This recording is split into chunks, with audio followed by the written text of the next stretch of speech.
All righty, welcome into the first official episode of Getting Technical of the 2025 college basketball season. I am Ethan. With me here is Wyatt. Wyatt, nice little Tuesday card of college hoops. We have three ranked matchups that we're going to be talking about. Kind of a treat here for early November college hoops. Not only that, we have a lot of other really nice matchups going on. We're not going to talk here today about them, but we have your Michigan Wolverines against Wake Forest, a game that I'm excited about. Florida State, which I know is a huge spread. I think it, could be an interesting game there. A lot of other ranked teams in action tonight as well. But before we get into the three ranked games, just want to see how the first week of college basketball has treated you. Have you really dove in head over heels? Are you kind of testing the waters? How have you started your season in college basketball? And how do you feel about the three games we're about to talk about tonight? Yeah, I've been really slow getting into college basketball this year. I have bet three bets. I am 2-1. I took the Michigan over game one. I took Michigan over 100 points game one. So those were two really nice hits. The over 100 was like plus 300 something. So that was a good hit. And then I got convinced by my buddy to take a noon o'clock. I think it was last Thursday. New Haven versus Columbia. Columbia. Took New Haven. They got murdered. So 2-1. So I'm a sucker for those. It's a Thursday at 1 p.m. You put the game on. There's like 7 people in the stands. God, I love those games. But I've been taking it pretty slow. And then looking forward to tonight. A lot of really good matchups outside the 3 ranked games we're going to talk about. They are tricky though. All inter or outer conference against our non-conference games, and these are just really difficult. So I'm kind of leaning on KenPom quite a bit today. KenPom it's like a $20 a year subscription.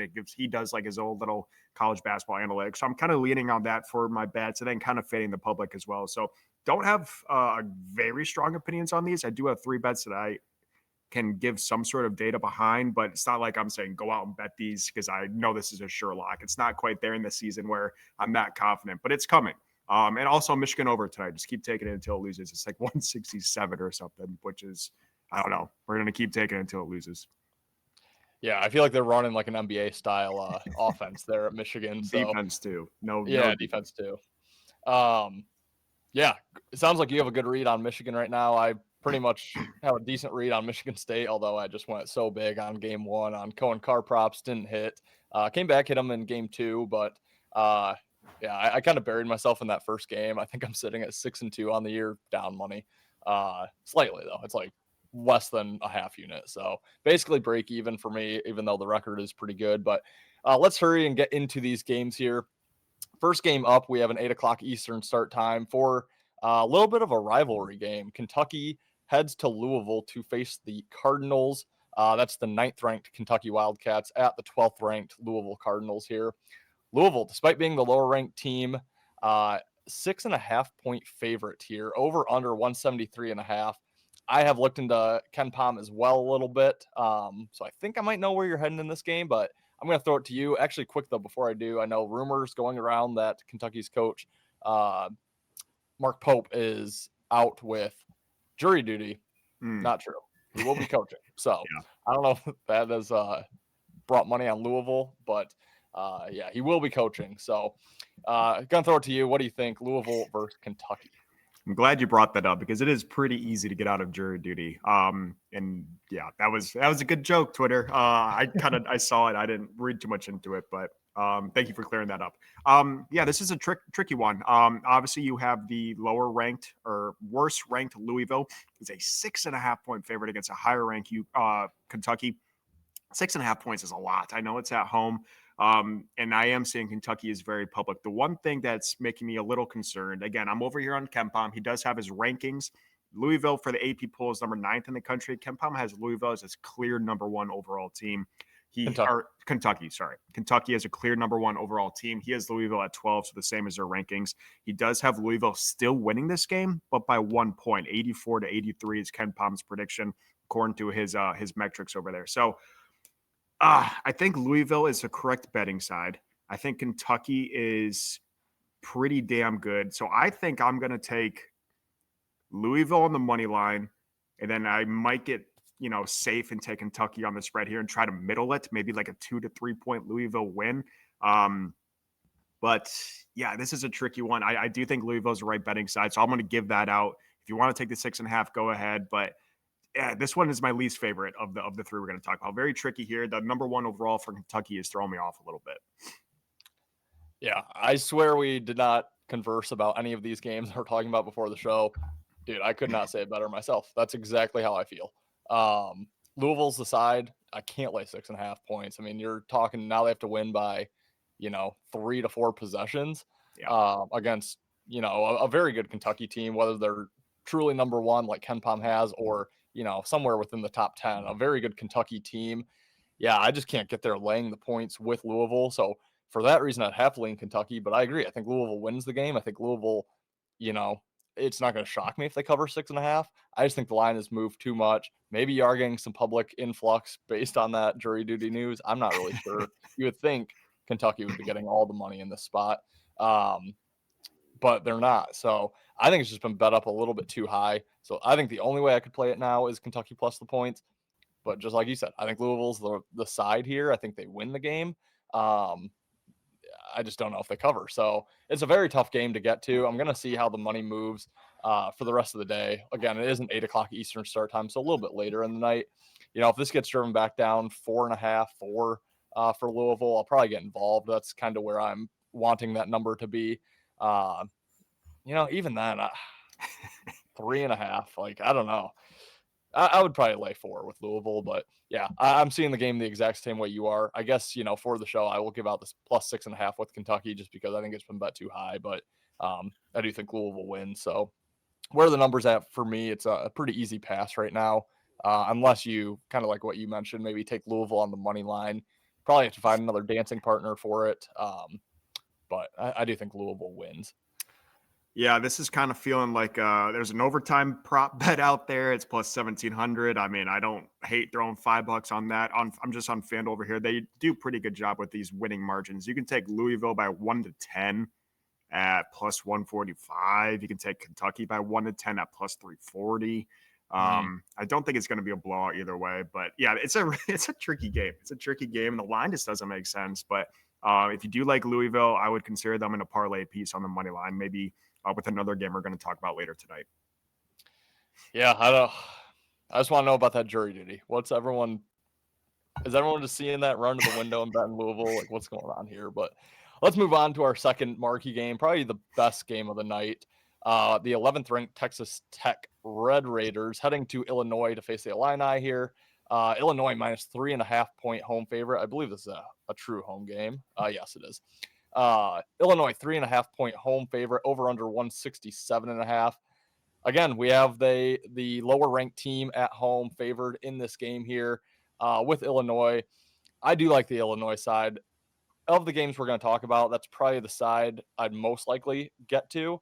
But I like this Illinois team. I think they came in a little overrated last year. They had that Jasparis Jackionis, or however you pronounce that guy's Kasparis Jackionis, whatever that guy's name was. I was never impressed by him whatsoever. I know I think he was a lottery pick in the NBA draft. He's actually doing well in the NBA. I just didn't see much with him that I really liked last year. Now they have a full European team. Can't pronounce any of the guys on this Illinois roster. They do have Peja Stojakovic's son on the team. I think he was a transfer from, I don't even know, somewhere over in California. But yeah, I like the improvements on the team, brought in a lot of these transfers. Now, I know Illinois is a little bit banged up tonight. One of their Ivisic brothers is going to be out. But I like Illinois. They have put up 113 points in each of their first 2 games, not against anyone, Jackson State and Florida Gulf Coast. But 2 blowouts in those, 113-55 against Jackson State, 113-70 against Florida Gulf Coast, where I didn't think maybe that was the best spot for Illinois with this game on deck, and they still went and blew them out. So I am pretty high on Illinois. I think Texas Tech, they've made some noise in the tournament last few years, probably the more public side of the 2 teams in this game. Ultimately, I think the number is kind of telling here with the lower team ranked. I think Illinois is more for real this year than what they were last year. So I like Illinois minus the 3.5. Again, probably my favorite that we're talking about. What way are you looking for that game? Yeah, I'm right there with you. I think you got to take Illinois again. It's the same system. I know the system doesn't work super well when you have a home team and early in the season because the rankings don't really mean much at all. But yeah, 14 is favored over 11. And it seems like historically in these early games throughout the Big Ten seems to always drop to the SEC or the Big 12. Seems like they always do. I know Michigan State had a big win against Arkansas um, or what was that, Saturday? Yep. But it just seems like the Big Ten always gets caught early. So the fact that Illinois is a 3.5-point favorite is a little eye opening to me. We are seeing Texas Tech having success recently in the tournament. It seems like they're always at least a Sweet 16 team. And the Big 12 is obviously a powerhouse in not football, but college basketball. But yeah, I like Illinois here too. Again, bringing up Kempon, he has Illinois as the third overall best team in the country as of right now. That is 11 ranks above their AP poll ranking at 14. So he has pretty high thoughts on Illinois. And yeah, the European team, I mean, maybe that's their new motto. I mean, Michigan went with that model for a while with a bunch of German guys, and it worked for them. And yeah, those European boys can play. So I'll take Illinois. He also has this game 85-79 in favor of the Illini. So I'll take a shot on Illinois minus 3.5 in this game. Yeah, I like it. And I would wait too. I think that could get down to 2.5, 3 even. So yeah, I like the Illini. There's a good chance I end up getting there with Illinois tonight. And then our nightcap game here, the third ranked matchup, 10 o'clock Eastern start time. Creighton heading to Gonzaga. That's the 23rd ranked Creighton Blue Jays against the 19th ranked Gonzaga Bulldogs here. Gonzaga, an 11.5-point home favorite, over under 165.5. Not even going to let you catch your breath here. I'm throwing it right back to you. How are you looking at the final game that we're talking about here tonight? Yeah, for me, it's got to be Gonzaga here. I know 11.5 is quite a bit. That's why I said if you do like Louisville, maybe take Louisville money line, parlay that with Gonzaga money line. I can't see Gonzaga losing this game. I think Creighton is riding the success of the last couple of seasons. I think they're going to be down this year. Again, not to bring in Kempom too much. I know it's early. We can't trust everything Kempom says, but he has Creighton at 45 overall, and they're obviously ranked 23 right now. So he has them way below what their ranking is. And again, I think the AP polls, and these rankings mean nothing, by the way, but this AP poll is looking at Creighton's recent success in the tournament, giving them a 23 to make them happy. I just don't think this team is very good. And Gonzaga's had some difficult years, and I think Gonzaga's going to be bouncing back. Ken Bama has Gonzaga at 8, so 11 ranks above their AP poll. He's pretty high on the Zag. So I'm going to be high on Gonzaga against, in my opinion, an overrated Creighton team. It's at Spokane. So give me Gonzaga. I'll take the 11.5. But again, if you do like the parlay, honestly, I don't hate the 3-leg parlay of all the favorites. I know that's a little chalky, but don't hate it all. But if you want to get a little safer, Louisville Gonzaga parlay, I don't know what the exact odds are, but that could be definitely interesting and something I might look at. Yeah, you might have pushed me over to actually playing Gonzaga because I like Gonzaga here too quite a bit. And we'll start with the line. I mean, it's telling 11.5 points when it's just the 19th versus 23rd. You know, public's going to be rushing in to take Creighton. Creighton kind of I would call them maybe kind of a sexy team to the public ever since the McDermott days.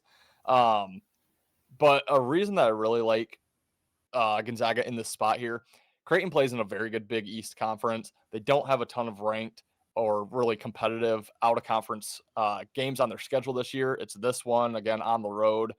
They do have Baylor, Iowa State, Nebraska, but nothing really stands out as far as that goes. They make their season decided in the Big East, when they're playing the UConns, the Villanovas, the St. John's, all these good teams that come out of the Big East. That's kind of where they can maneuver and decide their season. Where Gonzaga, I mean, they have a loaded out-of-conference schedule. RAB Oklahoma, have Creighton, Arizona State, they have Alabama, Kentucky, UCLA, Oregon, a lot of out-of-conference games, and they can really front-load that with a weaker West Coast conference where it's basically St. Mary's and them every single season. I know we get a few teams up in there, San Francisco and some others, that see the back end of the rankings every now and again. But for Gonzaga, it's really front loaded with this out of conference schedule. Creighton's more backloaded with their Big East schedule. So I think Gonzaga puts a lot of effort into this game at home, big spread. I think your KenPom numbers, your reasoning there, that might have pushed me to actually liking Gonzaga maybe even more than I do Illinois. I think Gonzaga just runs away with this game. So Yeah, I think that's going to be my favorite play of the day. Wow, there you go. That's why we do this. Yeah. I do like that reasoning you do have on Gonzaga. Their conference play is terrible. They have St. Mary's, they have San Francisco. There's maybe one or two other teams that are semi okay. There's 2 tournament teams. Whereas, Big 10, Big East, SEC, ACC will have, how many Big 12 teams were there? 7, 8. So the committee and the rankings people really look at these out of conference games for Gonzaga more than just the bigger power conferences. So that, I agree with that. I didn't even think about that. That's a great thought. So, and I remember Gonzaga smoked, I think it was Baylor last year, and we were both on Gonzaga, and they won by like 50. Yeah. Yeah. I love Gonzaga. Give me them. Also, don't know if it's a correlation, but we did see a West Coast Conference versus Big East game last night with Santa Clara and Xavier. Santa Clara ran Xavier out of their own building. Wow. So okay, there we go. Maybe West Coast Conference is up and Big East is down. Is Big East the ACC of football? Dude, they might be. I'm just saying, if UConn misses the tournament, we'll do a wellness check. You got that cover last night, didn't you? Yeah. It was close, but it was wire to wire. They never were leading by 34 or more, but it did get a little. Conley is not bad. They have some players. But, yeah. They smoked my New Haven boys. So yeah.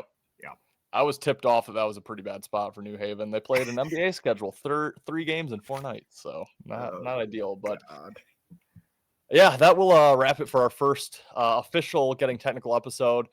They're going to be few and far between as conference play goes. We will get into some of those tournaments around Thanksgiving. We'll probably jump on, break down some of the bigger games, but pretty rare to have a night like this one with multiple ranked matchups. And then we're so focused right now on NFL, college football, some of the other daily sports, the NHL, NBA going on.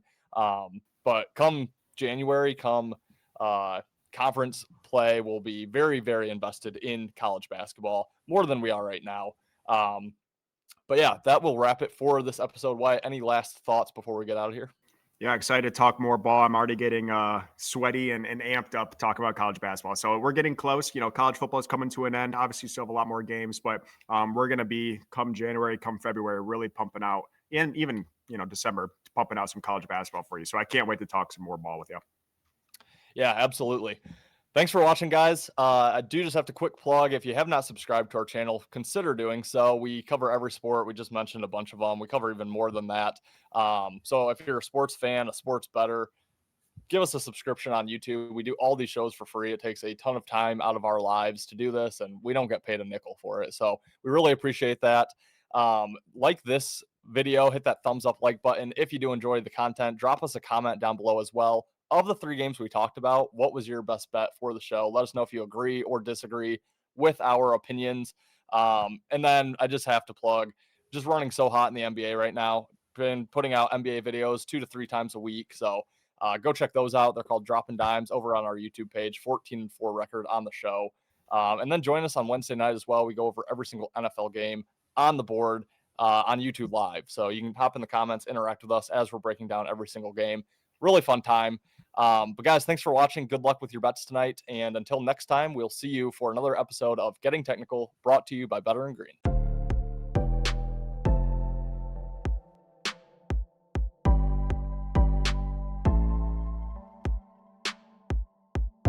Welcome to Better and Green, eh? To Better and Green, eh? To Better and Green, eh? Listening and cash out, that's what it's all about. Come on, let's make cash now. We always on spot and we cover all spot from the bottom to the top. Hey, shout out to Ethan, shout out to Wyatt, shout out to Ben. Welcome to our podcast, Better and Green.